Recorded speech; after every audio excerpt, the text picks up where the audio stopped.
All new at 6. If you are looking to buy a home in the Denver metro, now might be the time to strike. Inventory was up 20% in September over this time last year. This is according to a new report from RE/MAX today. Now, there's also good news for sellers in our Colorado. Home prices were up for the 30th consecutive month. And as Denver 7's Russell Haythorne shows us, fall and winter are not the same dreary home sale seasons they used to be.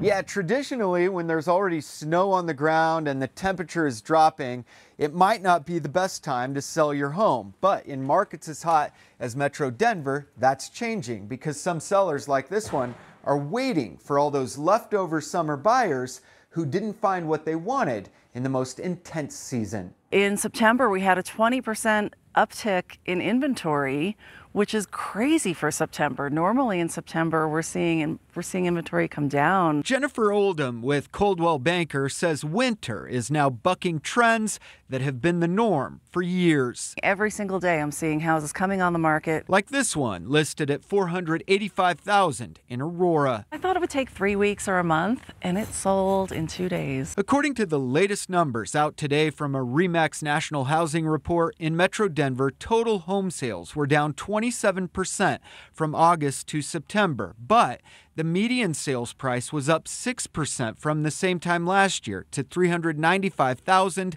an all-time high. If you go from the speed of light, which is what our market was doing before, to the speed of sound, it feels a little bit slower, but it's still really fast. You're not standing still. And in fact, in the price range of $250,000 to $350,000, there's so much excitement and demand. Homes like this one in Thornton, which will be on the market soon, and even some in higher price ranges, can still cause bidding wars. This house was listed at $485,000.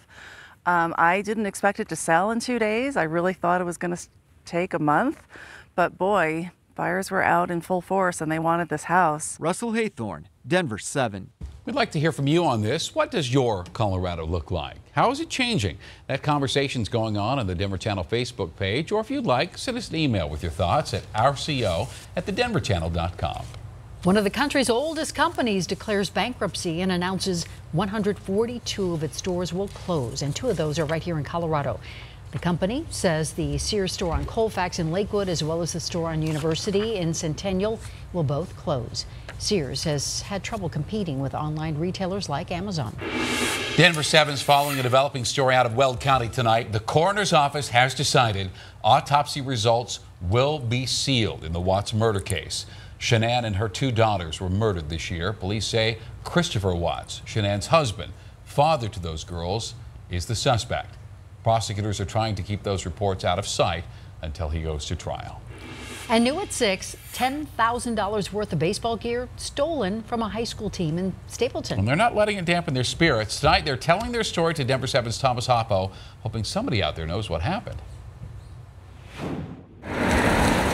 You know, what we're really starting to become is, a community team. Baseball is all about building character. We're trying to raise young men as well as baseball players. Bob has been at DSST Stapleton High School for 7 years, coaching. Yeah, and the school has core values as well that we live by. Something Knights are known for. Sounds about right.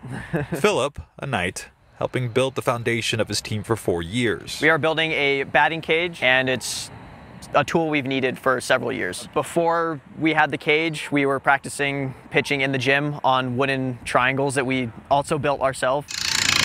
We've been working on it as a concept for about 2 years now. And the batting cage was Philip's idea for his Eagle Scouts project. I'd say the team's project because we've all been putting in work on it. But all of this was put on hold. Our trailer that the team has been using for 5 or 6 years now has been stolen. Which was housing quite a bit of our baseball gear, as well as the final supplies for the project.